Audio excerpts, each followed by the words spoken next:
schodišti bez zábradlí.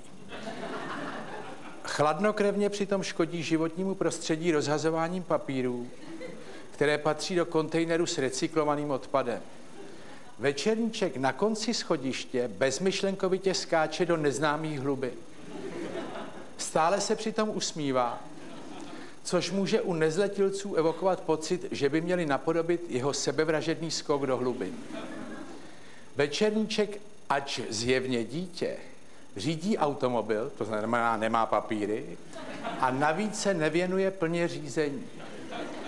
Opět se usmívá, ačkoliv není připoután bezpečnostními pásy. A u dítěte to může evokovat představu, že řídit bez řidičského průkazu, bez připoutání pásem je velká legrace. Večerníček balancuje na nebezpečné tyči, zakončené kolečkem.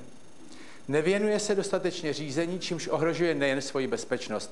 Napodobení večerníčka může způsobit těžké úrazy a automobil, který používá večerníček, svými zplodinami unikajícími z výfuku ani náhodou nemůže odpovídat platným normám a jistě by nedostal osvědčení o technické způsobilosti.